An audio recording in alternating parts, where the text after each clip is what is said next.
కవితా శీర్షిక నిర్ణయం నీదే. నిర్ణయం నీదే. రచయిత్రి శ్రీమతి లలితా చెట్టి. చదువుతున్నది సుబ్రహ్మణ్య భాస్కర్ దేవ్. నిర్ణయం నీదే. నేను ఒక సరళ రేఖను, నాలో మరో సరళ రేఖ. అంతర్ముఖం బహిర్ముఖం రెండూ సమాంతర రేఖలే. రెండు సమాంతర రేఖలపై ప్రయాణం.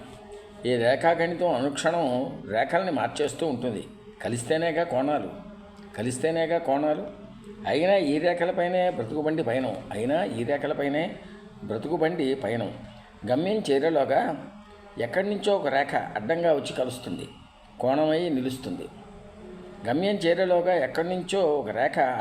కలుస్తుంది, కోణమై నిలుస్తుంది. రేఖాగణితంలో మరో లెక్క చేరుతుంది. ఈ లెక్కల్లో హెచ్చవేతలు గుణింతాలు లేవు. బాగారాల శేషాలు అసలే లేవు. అన్నీ చేపాలే, ఇంద్రచాపాలే, మనస్తాపాలే. ఈ రేఖలన్నీ లెక్కలకే పరిమితమో లేక త్రిభుజములై భజనలకు ఆరంభమో తెలియక రాసుకున్న రేఖల్ని తుడిచేయలేక కలుసుకున్న రేఖలను విడదీయకరాక ఈ రేఖలే నీ రూపాన్ని మార్చేస్తుంటే ఈ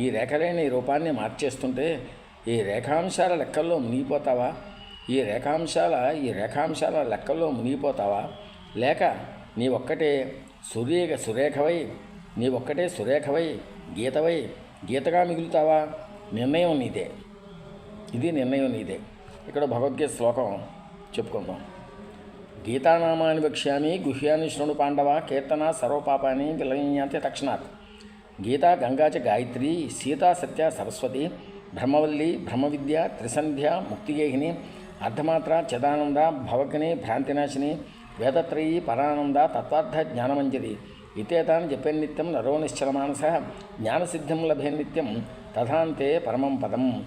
జ్ఞానసిద్ధి కలుగుతుందండి భగవద్గీత కనుక చదివితే. ఇది నేను చెప్పదలుచుకున్నది. జై శ్రీకృష్ణ.